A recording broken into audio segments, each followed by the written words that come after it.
Hello?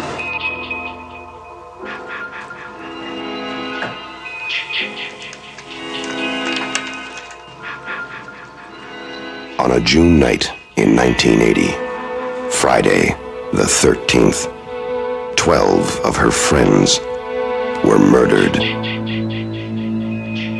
Why should Friday the 13th, 1981 be any different? Sandra? Jeff? The day you count on for terror is not over. Friday the 13th, Part 2.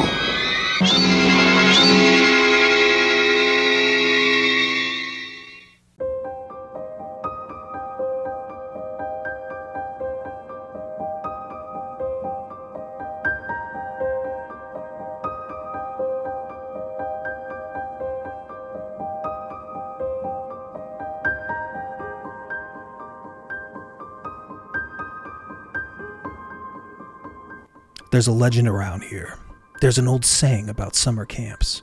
Every camp has a story, a legend told late at night, when the fire burns low and the woods around you start to feel a little too quiet. At Camp Crystal Lake, that story is about a boy named Jason. Long before he became one of horror's most recognizable icons, Jason Voorhees was just a whispered warning. A child who drowned in the lake years earlier. Left alone while the counselors who were supposed to be watching him were off somewhere else, distracted, living their lives. It's the kind of story you'd expect to fade away with time, but at Camp Crystal Lake, legends have a way of sticking around.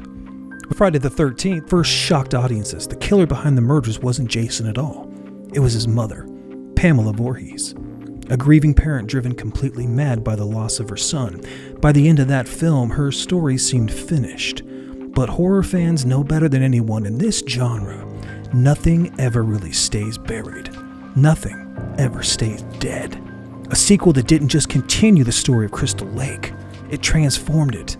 Because this is the moment where the legend of Jason truly begins. But the Jason we meet here isn't the unstoppable monster we picture now today.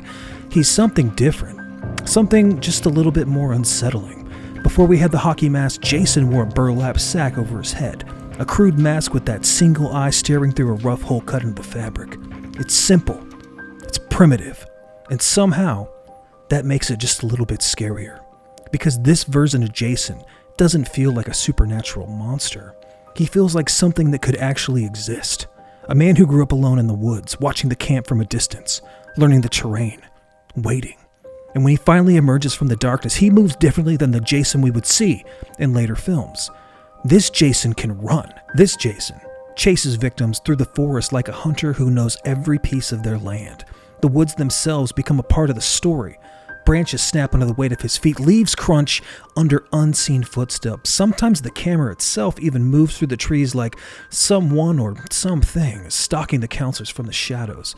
And somewhere, deep in those woods, well, Jason has built a little bit of a life for himself, hidden away from camp.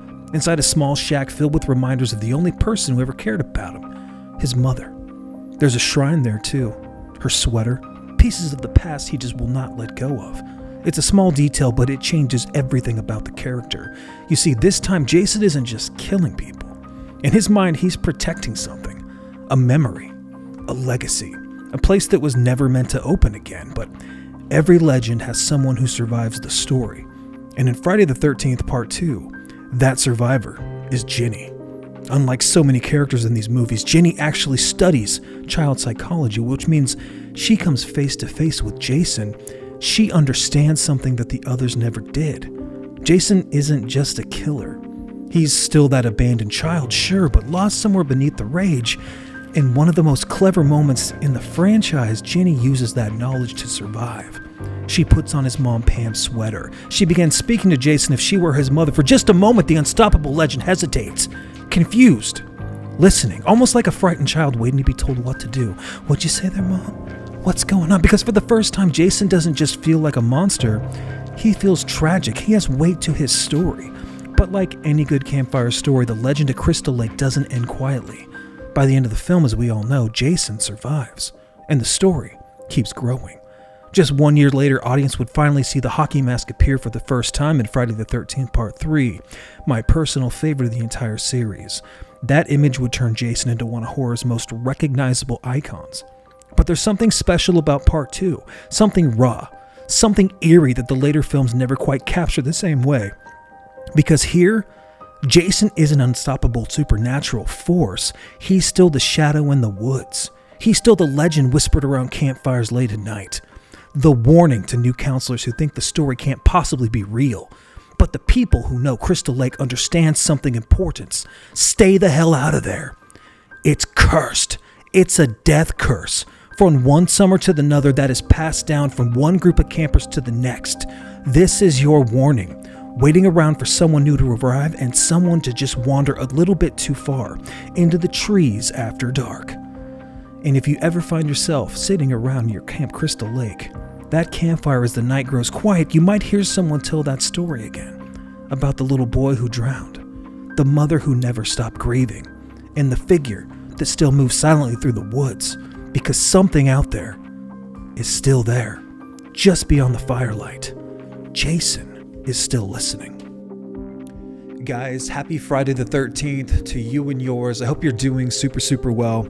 There's something magical about this holiday, am I right? I mean, I don't know what it is exactly, but I just fucking love it. I always have, and it's really hard for me to pick films from the kind of Paramount canon as like my favorite films. It's no secret that Part 3 has always been my favorite, but some days I love The New Blood more than Part 3, and then I think I start to go the original 4 to... I don't even want to rank them. It's not fair. It's not fair to rank them. It stresses me out thinking about it. I just know that the first one to actually scare me was Part 3, and I would never found my favorite Friday the 13th without Part 2, and this is my OG tape from Hollywood Video. I just adore this. If I was ever going to become rich, like my dream invention would be to somehow find some technology that would show you however many times you watched certain movies. If you asked me, gun to my head, how many times I watched Friday the 13th Part 2, it's over a couple of hundred. I would probably say 200 and something, because I do watch other ones more, and it has nothing to do with Ginny. I think she's a great final girl. I think she's the first one really to like fight back when she comes at Jason with that chainsaw, hillbilly Jason in the overalls, just kind of doing his thing, man. He probably had a big old hock of chew in his mouth. It's just a big wad. I love Ginny. The soundtrack's fucking banger. It's cool to have Steve Miner. I love the Steve Miner Friday the 13th. I love everything Steve Miner fucking does, but I love Friday the 13th Part 2. I love them all, really. After Jason Goes to Hell, I really fall off a cliff. Jason Goes Straight to Hell is kind of the last one that I love, but that's the end of the Paramount era into the New Line era. So then I moved on to, of course, the widescreen collection. I've got all these in the room too. This was how you did it, because I didn't have those tins, right? I bought these. I just had the originals, 1 through 8, and this has got a lot of mileage on it. Had the widescreen, Dolby Audio. It had subtitles, interactive menus.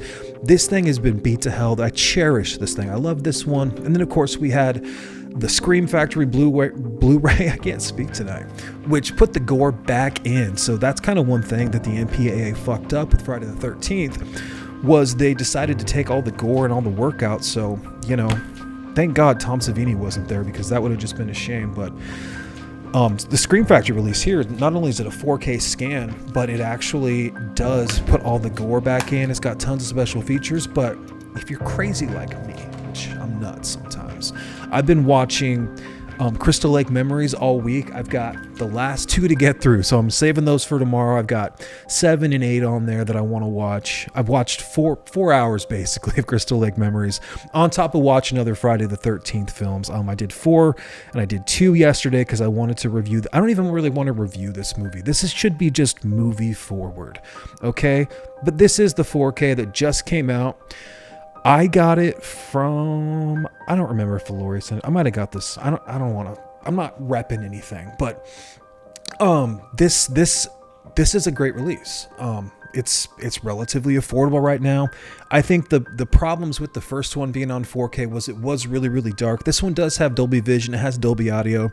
It's DTS HD, but it's really fucking loud. It's not Dolby Atmos, but it sounds really, really good. It's got special features, but if you have all the other, his name was Jason, Crystal Lake Memories, you've already seen all these special features more than likely. So it is cool though to see everything in crystal clear high def. The only thing I will say, actually, as far as the darkness meter goes, I actually turned my black level down to -5. Usually I have it on -3. So this is a much brighter movie than I was expecting, which is kind of cool.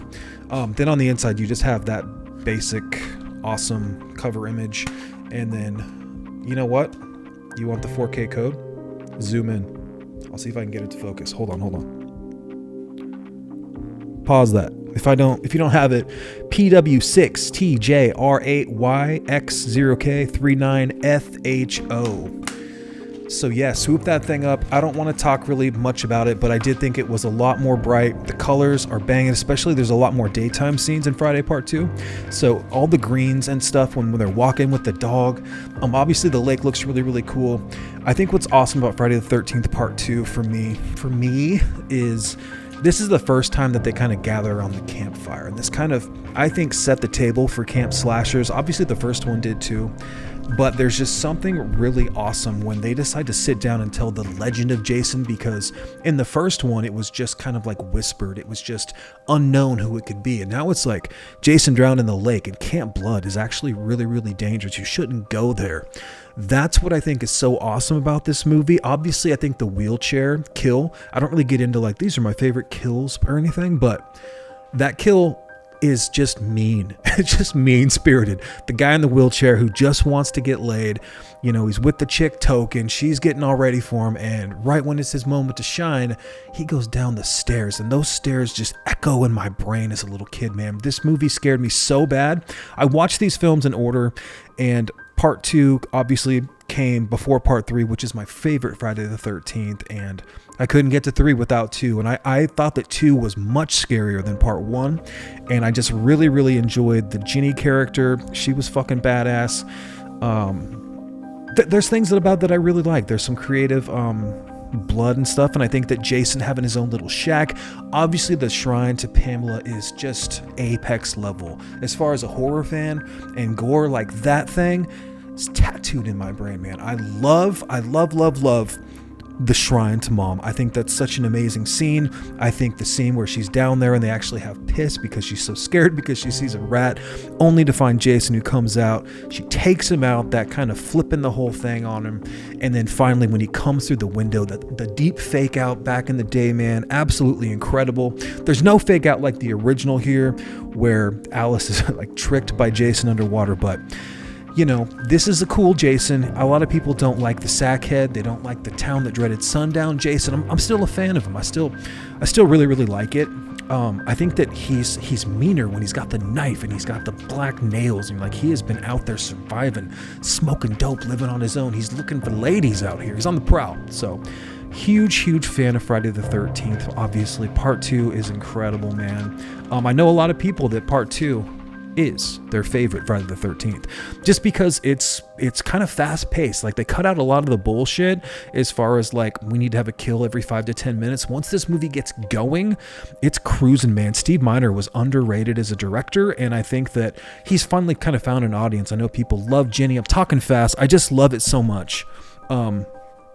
Things that I don't love, or things that I do. I love Siskel and Ebert. I watch that show constantly. Remember The Critic, the cartoon? It's a fucking awesome show. My parents hated that show. It was so dry. But we also watched Seinfeld. I love Seinfeld. So anyway. But Siskel and Ebert trashed them, and I thought, what better way to send our Friday the 13th into the next level than ending with Siskel and Ebert just destroying one of my favorite movies of all time. It's not Part 3. And it's not quite Part 1, but god damn it, it's fucking just what you might need this Friday the 13th. I love it. I love you guys. You know what to do. If you're new here, please hit the like button. If you're new, actually, just welcome in, man. What are you going to watch for Friday the 13th now that we're talking? And then on top of that, do you have a Friday the 13th tradition? A lot of people, myself included, I like to have a couple of beers while I watch Friday the 13th. No shame if people don't, right? Pizza and beer, like fucking, it's real. I try to do 3 a night, but what happens to Friday the 13th is I'm trying to get out of here. I'm still talking. I watch 3 movies on Friday the 13th. I don't know what it is, why that's the magic number. That just works for me.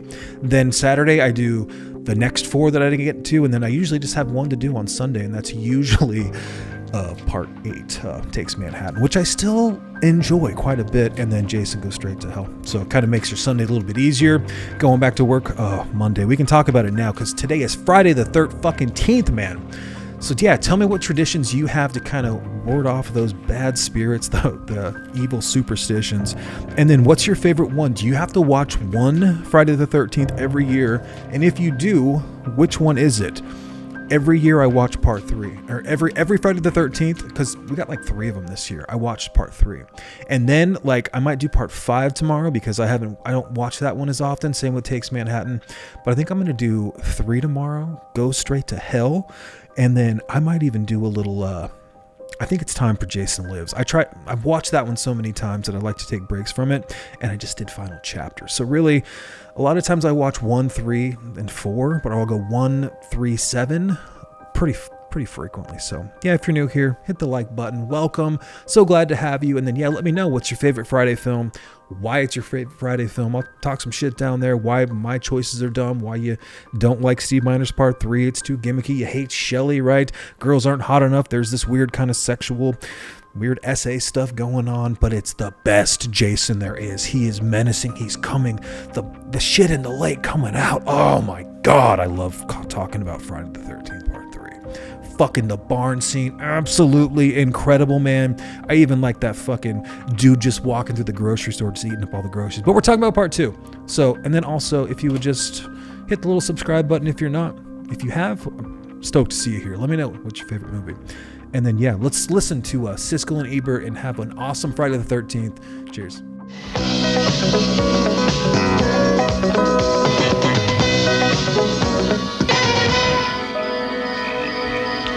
There you are.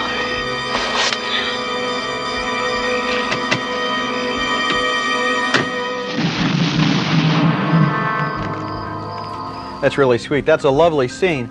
This is a sequel to last summer's movie Friday the 13th, and it's a continuation of the senseless, gruesome, violent murders we saw in that first film.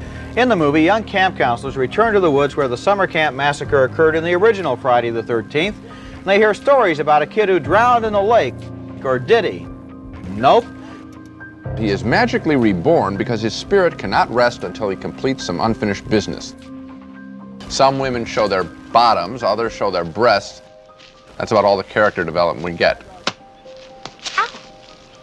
It's just a series of teenagers who come on screen, say a few words, and then they're hacked to pieces. It exists only to show killing and mutilation. Here's another one of my favorite scenes from the movie. A kid in a wheelchair who has his head hacked open by a machete. And a young couple who are both impaled by the same spear. Friday the 13th Part 2 isn't just against women, it's against everybody. The movie would have been better if it had been tougher and more uncompromising, but it contains a lot of very good scenes. I have those reservations, but I recommend it all the same. I had the same expectations. I said, well, let's see, maybe they'll go another way. Maybe they won't have anybody killed. No, no. Bang, bang, bang. Don't be afraid of death. It's a part of life. It's a natural order of things. And I thought it was marvelous in an outdoor adventure picture to have that kind of a message. The whole philosophical content in this film is kind of a refreshing change. It reminded me, strangely enough, and this was unexpected, of Japanese samurai movies. It has the same sort of attention to a code of behavior, how you deal with violence, how you deal with death, how you deal with your duties as a man or a woman in the society you live in, and then also the kid in a wheelchair who has his head hacked open by a machete. I saw this film in New York, a large Arab population in the audience. When the machete went into the head of the kid in the wheelchair, they were yelling Allah, Allah at the screen, and it reminded me of the angry black films of the early 70s where the audience really got inspired by the picture. Sure, it's fun. It's not as good as Lawrence of Arabia, but it's a good film, and it's been a long time since we've had an epic this good, and yet it's simply a series of mutilations and murders. I was surprised by it. I hadn't seen one like this for a long time. It reminded me of pictures that I saw as a kid. about a mad slasher with a knife, a hatchet, and a machete. I enjoyed it a lot. I did too, and one of the things I enjoyed the most about it was a kid in a wheelchair who has his head hacked open by a machete.